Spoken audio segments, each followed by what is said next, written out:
اعوذ باللہ من الشیطان الرجیم بسم اللہ الرحمن الرحیم السلام علیکم ورحمۃ اللہ وبرکاتہ۔ Welcome to my channel Hiba Fatima official میں آپ سب کا استقبال ہے۔ اعتبار اور پیار دو ایسے پرندے ہیں کہ اگر ایک اڑ جائے تو دوسرا خود ہی اڑ جاتا ہے۔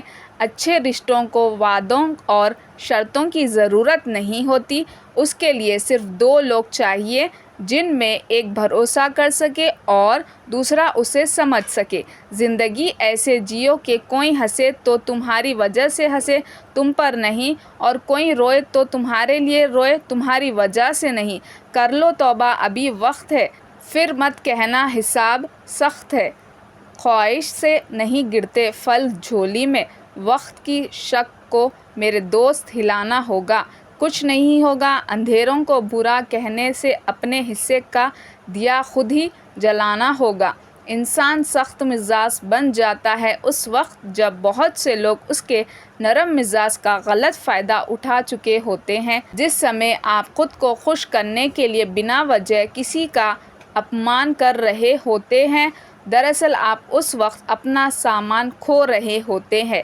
کسی کو حقیر اور کمزور نہ سمجھے، کیونکہ راستے میں چھوٹا سا پتھر بھی آپ کو منہ کے بل گرا سکتا ہے۔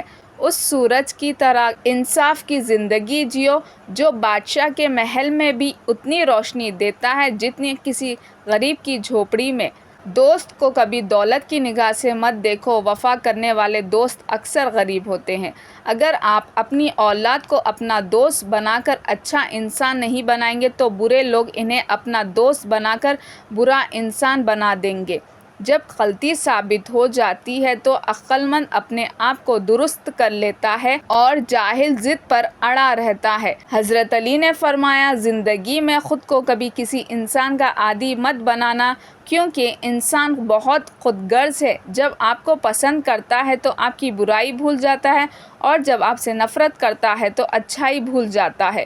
لوگوں کے برے رویوں کے بارے میں سوچنے سے بہتر ہے درود شریف پڑھ لیا جائے اور اللہ کا ذکر کر لیا جائے۔ اذان کے وقت تو قرآن کی تلاوت بھی روک دینی چاہیے، اور لوگ دنیا کی باتیں نہیں روکتے۔ اذان خاموش ہو کر سنا کرو۔ تم جو ایک بھی گالی غصے میں یا مذاق میں دیتے ہو، اسے تمہاری خبر کے لیے ایک بچھو بن جاتا ہے۔ آپ صلی اللہ علیہ وسلم نے فرمایا، دوسروں کو کھانا کھلانے سے رزق بہت تیزی سے تمہاری طرف آتا ہے۔ حضرت علی سے پوچھا گیا، انسان کب برا بنتا ہے؟ حضرت علی نے فرمایا، جب وہ اپنے آپ کو دوسروں سے بہتر سمجھنے لگے۔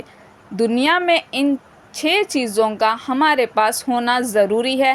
پہلا، اچھی زبان، دوسرا، اچھا دوست، تیسرا، امانت داری، چوتھا، خوش اخلاقی، پانچواں، رزق حلال، چھٹواں، ماں کی دعا۔ کیا آپ جانتے ہیں لوہے کو کوئی اور چیز نقصان نہیں پہنچا سکتی ہے سوائے اس کے اپنے زنگ کے؟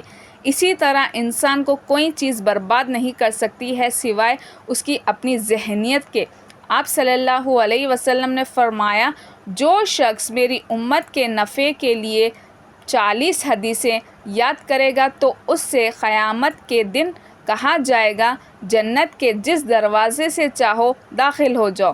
رسول اللہ صلی اللہ علیہ وسلم نے فرمایا، جو شخص دوسرے لوگوں کی بات سننے کے لیے کان لگائے، یعنی چھپ کر سنے، جو اس کو پسند نہیں کرتے یا اس سے بھاگتے ہیں، تو قیامت کے دن اس کے رسول اللہ صلی اللہ علیہ وسلم نے فرمایا، جو شخص دوسرے لوگوں کی بات سننے کے لیے کان لگائے، یعنی چھپ کر سنے، جو اس کو پسند نہیں کرتے یا اس سے بھاگتے ہیں، تو قیامت کے دن اس کے کانوں میں رسول اللہ صلی اللہ علیہ وسلم نے فرمایا، جو شخص دوسرے لوگوں کی بات سننے کے لیے کان لگائے، یعنی چھپ کر سنے، جو اس کو پسند نہیں کرتے یا اس سے بھاگتے ہیں، تو قیامت کے دن اس کے کانوں میں شیشہ پگھل کر ڈالا جائے گا۔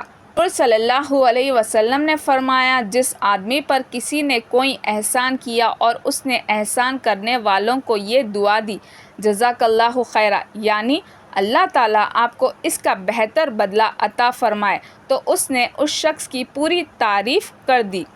اللہ کے رسول صلی اللہ علیہ وسلم نے فرمایا، اللہ تعالیٰ جس شخص کے ساتھ بھلائی کا ارادہ فرماتے ہیں اس کو دین کی سمجھ دے دیتے ہیں۔ سبحان اللہ۔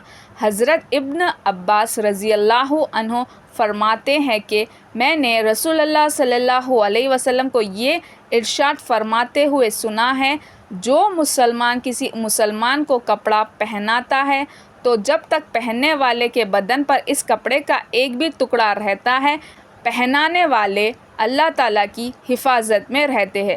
رسول اللہ صلی اللہ علیہ وسلم نے ارشاد فرمایا، تم اپنی مسجدوں سے چھوٹے بچوں اور پاگلوں کو دور رکھو، ان کو مسجد میں نہ آنے دو، اور خرید و فروخت، لڑائی جھگڑے اور شور ہنگامہ مسجد میں نہ کیا کرو۔ رسول اللہ صلی اللہ علیہ وسلم نے فرمایا، فرشتے کسی ایسے گھر میں داخل نہیں ہوتے ہیں جس میں کتا یا تصویر ہو۔ رسول اللہ صلی اللہ علیہ وسلم نے ارشاد فرمایا، جو شخص علم حاصل کرنے کے لیے کوئی راستہ اختیار کرے تو اللہ تعالیٰ جنت کا راستہ اس کے لیے آسان کر دیتے ہیں۔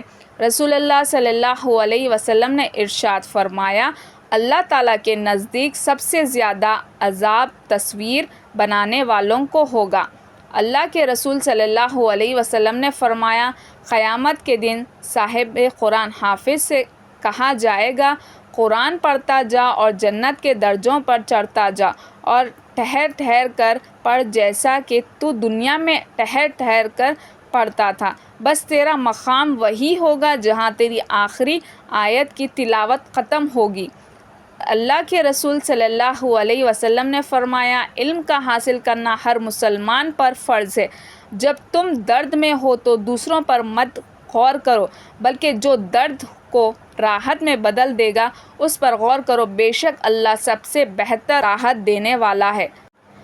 درود ان پر، سلام ان پر، یہی کہنا خدا کا ہے، خدا کے بعد جو ہے مرتبہ صلی اللہ کا ہے، وہی سردار عالم ہے، وہی غمخوار امت ہے، وہی تو حشر کے میدان میں سب کی شفاعت ہے، شفاعت کے لیے سب کی نظر ان پر لگی ہوگی۔ نہ کوئی آپ جیسا ہے، نہ کوئی آپ جیسا تھا، کوئی یوسف سے پوچھے مصطفیٰ کا حسن کیسا تھا، زمین و آسمانوں میں کوئی بھی مثال نہ ملی، مولایا صلی وسلم دائما ابدا علی حبیبک خیر الخلق کلی۔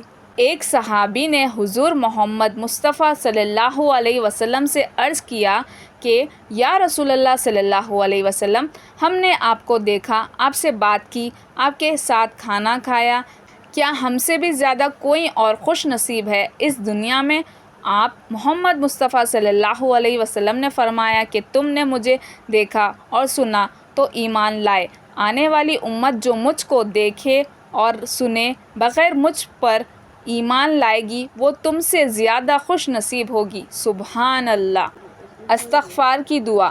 استغفر اللہ ربی من کل ذنب و اتوب الیہ۔ یا اللہ، مغفرت چاہتا ہوں ہر قسم کے گناہ سے اور میں تیری بارگاہ میں توبہ کرتا ہوں۔ آمین، اللہم آمین۔ میرے ویڈیوز کو لائک کریے، شیئر کریے، سبسکرائب کریے اور مجھے دعاؤں میں یاد رکھیے۔ اللہ حافظ۔